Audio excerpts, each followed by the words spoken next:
Okay, so an artist from Illinois that I've talked about before. I think if you I've talked about this artist before, but anyway, he's roughly from um, Illinois. He goes by the Bill. He's released. I've talked about him about songs, but he's released songs, and I think his most popular album, if you ask me, we can go is Medication or yeah. We'll go Medication. Medication is one of his more elite albums. I think that's fair. But he goes by the Ville. He released a song called "Is Die on This Hill," which we'll get into, and I think he expresses it in a different way. So we'll get right into it and just see what happens. Let's see if we have any responses.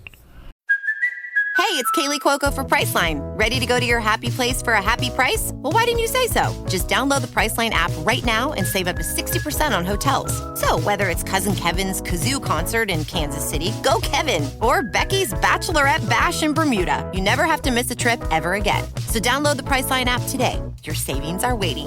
Go to your happy place for a happy price. Go to your happy price, Priceline. Okay, so someone can ask yourself, what necessarily is the conversation that I want to have about this song that just recently dropped a couple days ago? It's while it is a very short song, I think these verses are something that you should listen to, especially just depending on how you listen to music. I think this is an album you can't go without listening to. I think that's a song you can't go without listening to. This could be an album, it could not be. Not quite sure right now. But he goes into this line and says, "It took me a while to know I don't need you." Basically, in the long term, he's in the shorthand, he's just saying, "Hey, I realized in my life right now, I kind of don't need your company," which we'll get right back to when maybe 2 or 3 lines down here we'll really get into that statement that he makes.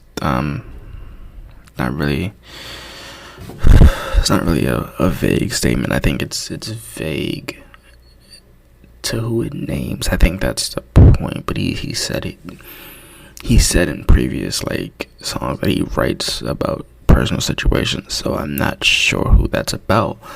But I think it's quite clear that they were not either they weren't a good person. But we'll get into that. He says, "I'd have been through a few setbacks, and the crew was gone. The crew was gone. Crew gone meaning left, or left him, or left him out. But it's a weird thing because especially hearing this in the song form, you don't really take account for theories and stuff. But there have been studies. There have been people that believe, that if you stick around enough people and they're not on your level, then for better or worse, you won't be able to beat the odds, which one could argue that's not true either. But for the song, and he says that they left, meaning they just left him, basically. He said he had a few things that held him back. He could be talking about that friend group that he's talking about, but that comes with maturity. Maturity doesn't have an age, which we can argue, yeah, it does. It necessarily doesn't have a start on end date, which is clever, I think, if you ask me, for that kind of setup. He also says the point is to make sure my mother is straight, which straight simply means good, well off. Being able to I think there's not very much room to say that he meant something different when he's just saying, I'm just hoping she's straight, I'm hoping she's fine, I'm hoping she's great, financially good, stuff like that, which is weird. He says, I put my all into the game, just his emotions, his experience. He says he puts it all into, he puts all his heart into this game, and that's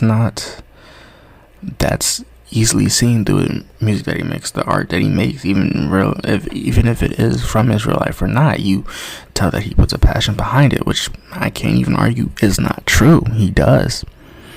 And then he says, and I said I'll get back to it, but he says, it took me some time, but I know I don't need you, which is this next time he says, all fake friends, fake women and stuff like that, And he says, I'm still standing on my 10 toes, just meaning I'm still standing on my own 2 feet, which, it's a difficult thing to do, especially when you're not preparing for it. Like, there are situations where he's saying he's standing on his own 2 feet, when I just noted 2 feet. He said 10 toes, but 10 toes is a nice reference to that instrument that went around in 10 toes, but that's another tangent for another day. But he says, just being around company that isn't necessarily supportive of you will make you think that you're not well, that you shouldn't be going for certain things that you're going for. And we could argue that that's not true either, and to some extent it is somewhat true. There are some people that are in people's lives that are he says fake, and I guess I'll use fake, but people that aren't necessarily there for your well-being, which is a hard thing to look at and go, what, that's clear as day. That's what that was. I don't know how I missed that. That's clearly what that is. And then that last line is, I need time to heal, which we can argue, and especially with music, especially with artists, there are situations that happen in their life, and one could argue that if they're not healed, you'll never hear the full story of how an artist really feels. And so him saying he needs time to heal, it just means he's either putting time into the craft, putting more time into the craft, because I think roughly, if you make 34 songs, you put a lot of times into the craft. I speak because I know somebody that does music, and they put 2 to 3 hours to shoot a piece of paper, so I get it. But overall, I think there's not really much to overlook here, and he's just saying I genuinely don't need you. I can do this by myself. And to some extent, you realize that he has some backfalls. He's talked about it in other songs. I think there was a deal he had with a record label, but he's still making his way back up. He's still making great numbers, view-wise, to make songs like this, but it also be true experiences. That's another thing of this artist that I really appreciate. And overall, I like the message of this song. So I'm giving this an 8 out of 10 because of the way that it has a message that's worth listening to. Compared to other artists, they don't necessarily have it, but this artist does. And I think it's necessary to look at it. I think it is to look at it at the full value, and that's what we're going to do here. And to some extent, that is one of the best things that you can do, especially when he says, I'm going to die on this hill. Of that, sometimes you just need to look out for yourself, and that's not a bad hill to die on. But it is something that you do want to take note of and listen to, especially when you know that people around you or friends around you are not in it for your best interest. Of course, that is the smartest decision to do, is to plan for yourself, to plan a better exit for yourself. I thought that was basics. I think that's basic knowledge, but I'm not entirely sure that's basic knowledge. So what I could be saying just sounds like a bunch of gibberish to a lot of people. So with that being said, it's 8 out of 10 for me, because the message behind it is higher than a 6. The song is short, yes, but the message behind it is great. And it was the CJ song of approval, because it's a deep message song.